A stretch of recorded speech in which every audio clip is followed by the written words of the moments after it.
अस्सलाम एवरीवन। जब हम लॉ की स्टडी कर रहे होते हैं और चीजें गो थ्रू कर रहे होते हैं तो हम मुख्तलिफ टर्म्स पढ़ते हैं। मतलब मुख्तलिफ टर्म्स से हमारा वास्ता पड़ता है। कभी हम ये चीज देखते हैं कि फलां चीज बिल के तौर पे पेश की गई, फिर वो एक्ट बनी।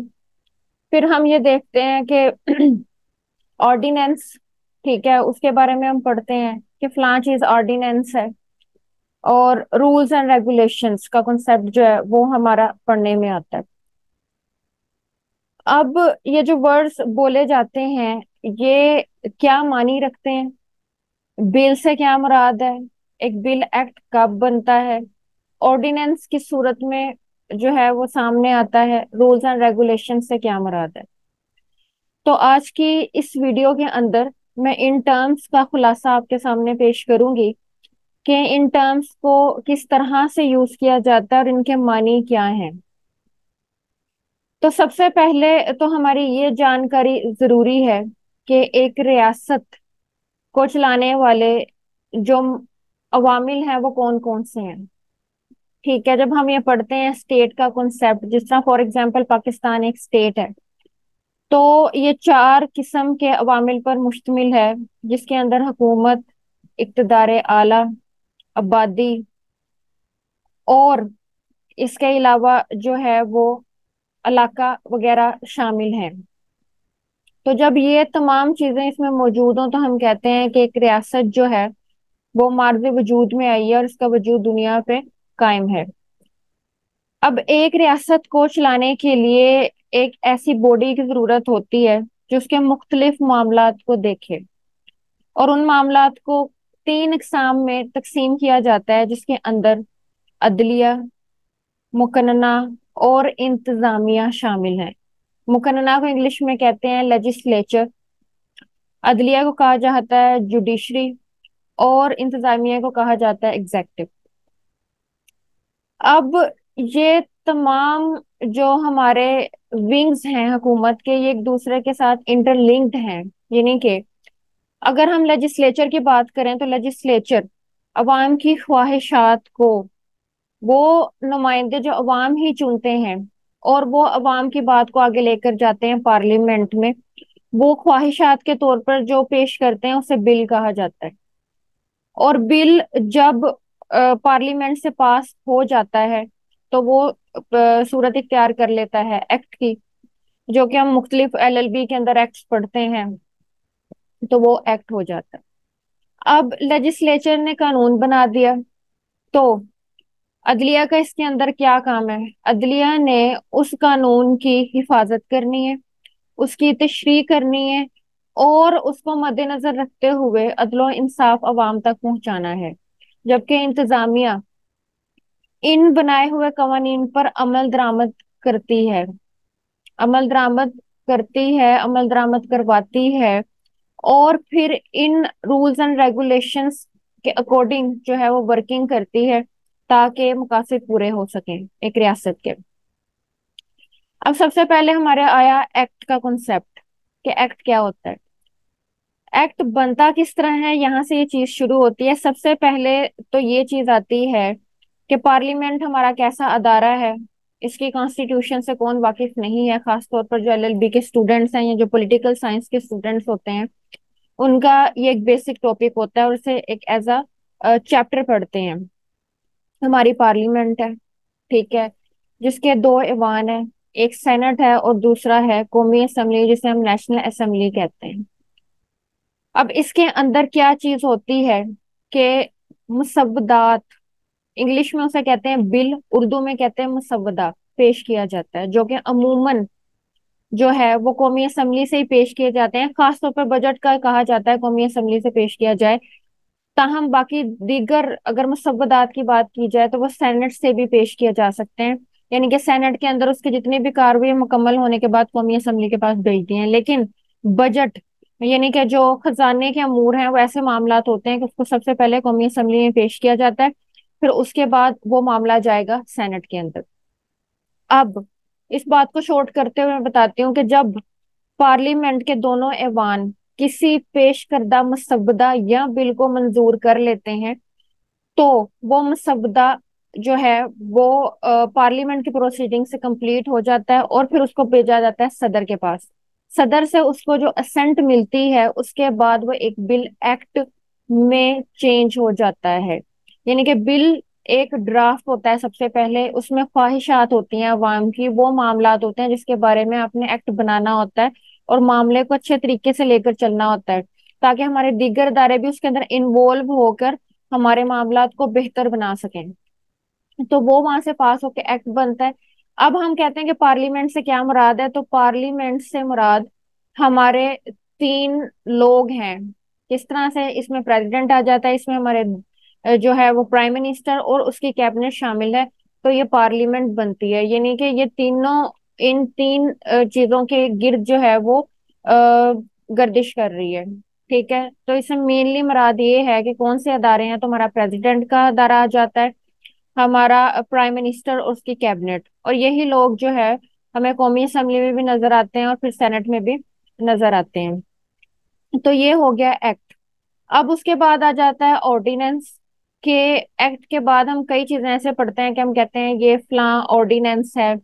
ठीक है, क्यूएसओ जो कि हमारा मोस्ट इम्पोर्टेंट एक हमारे सिलेबस का हिस्सा भी होता है, हम उसको स्टडी करते हैं, वो भी एक ऑर्डिनेंस है। ठीक है, फिर इसके अलावा फैमिली ऑर्डिनेंस मौजूद है, कोर्ट के ऑर्डिनेंस मौजूद है। तो एक्ट मौजूद था, तो ऑर्डिनेंस का जो कंसेप्ट है वो कैसे सामने है। अब ये जानिए कि हमारी पार्लियामेंट के सेशंस होते हैं जिसके लिए कुछ दिन मुख्तस होते हैं, कि उसके अंदर जो है उन्होंने अपनी प्रोसीडिंग्स कंप्लीट करनी होती है और उसके अंदर कुछ वक्फा होता है। ठीक है, 3 सेशंस नॉर्मली 1 ईयर में कंडक्ट करने होते हैं और उसके सेशन के अंदर 120 डेज उनकी वर्किंग होती है और फिर उसके बाद उसके दरमियान वक्फा रखा जाता है।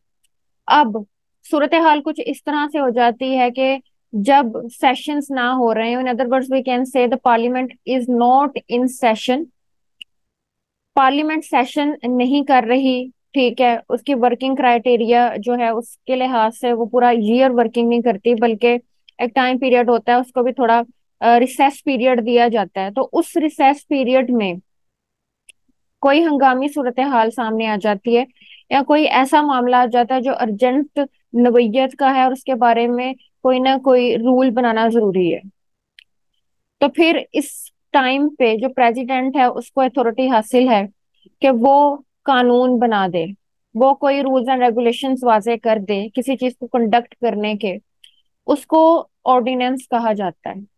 और ऑर्डिनेंस की एक मुकर्ररा मियाद होती है जो कि 4 माह, बाद दफा 6 माह कहा जाता है, बट इसकी जो एग्जैक्ट है वो 4 मंथ्स होती है।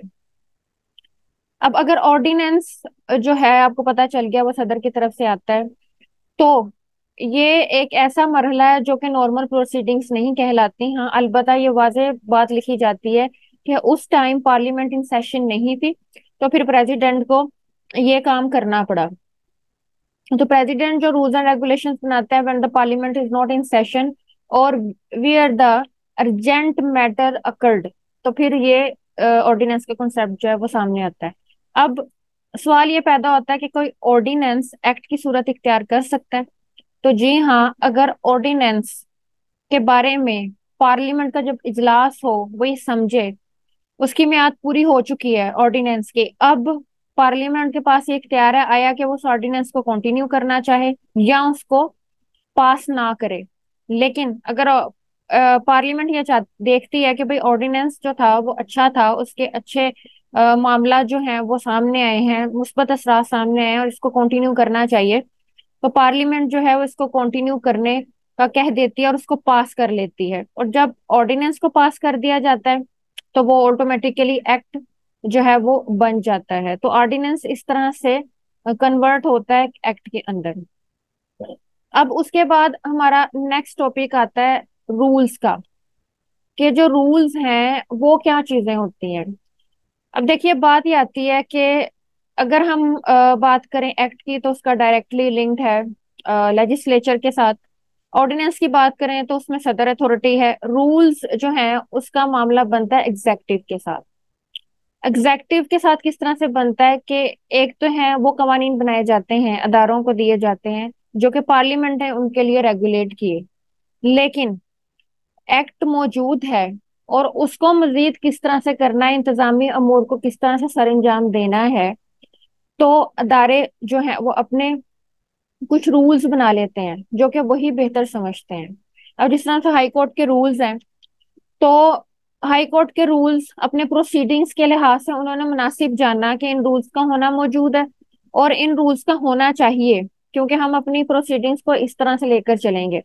तो हम ये कह सकते हैं कि कोई अदारा, चाहे वो इंतजामी हो या जुडिशरी से रिलेटेड हो, तो वो अदारा अपने मामला को बेहतर तरीके से जानता है कि मैंने इस एक्ट के अकॉर्डिंग लोगों को कैसे रेगुलेट करना है, मैंने अपने अदारे को किस तरह से चलाना है, मैंने उनके फंड्स किस तरह से देने हैं, मैंने वहां पर काम करने वाले लोगों की तनख्वाहें कैसी देनी है। तो ये सारी चीजें जो है उसके लिए रूल्स बनाए जाते हैं।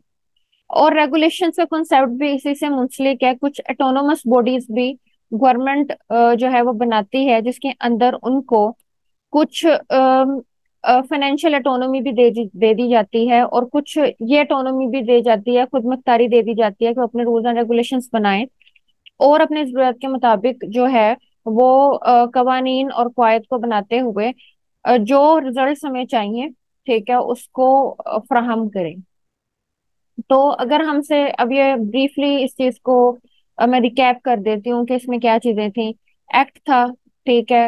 एक्ट जो है वो पार्लियामेंट का इख्तियार है, बिल के थ्रू हमारे सामने आता है, उर्दू में इसको मसवदा कहते हैं। पूरा प्रोसीजर पार्लियामेंट से कंप्लीट होने के बाद असेंट मिलती है प्रेसिडेंट से, तो वो एक एक्ट बन जाता है। ऑर्डिनेंस डायरेक्टली प्रेसिडेंट की तरफ से आता है, जो कि एक नॉर्मल प्रोसीडिंग्स नहीं है लॉ मेकिंग की, but when the parliament is not in session and urgent matter occurred, तो फिर जो हमारा प्रेसिडेंट है वो हंगामी कदम उठाता है और उसमें वो कुछ रूल्स बना देता है और फिर से ऑर्डिनेंस का दर्जा दिया जाता है। अगर हमसे बात की जाए रूल्स एंड रेगुलेशंस की, तो रूल्स एंड रेगुलेशंस एग्जेक्टिव से ताल्लुक रखता है। ये नहीं कि कोई भी अदारा जो कि किसी भी आइन के मुताबिक बनाया गया, किसी भी कानून के मुताबिक बनाया गया, उसको आगे अपना वर्क करना है, इंतजामी अमूर सर अंजाम देने हैं, अपने फाइनेंशियल अमूर अंजाम देने हैं, लोगों को मुलाजमत के लिहाज से उसको देखना है कि किस तरह से मामला करने चाहिए। तो फिर उसको कुछ ऑटोनोमस पावर्स दे दी जाती हैं जो अपने मामला बेहतर तरीके से सर अंजाम दे सके, क्योंकि जो अदारा जो वर्क करता है उसे बेहतर तरीके से पता होता है कि उसने कैसे रन करना है। तो वो रूल्स एंड रेगुलेशंस के कॉन्सेप्ट में आ जाता है। होपफुली के वीडियो आपके लिए यूजफुल होगी, और इसके अंदर जो टर्म्स हम हमेशा सुनते हैं पढ़ते हैं वो वाज़ेह हो गई होंगी। अस्सलाम वालेकुम रहमतुल्लाहि व बरकातहू।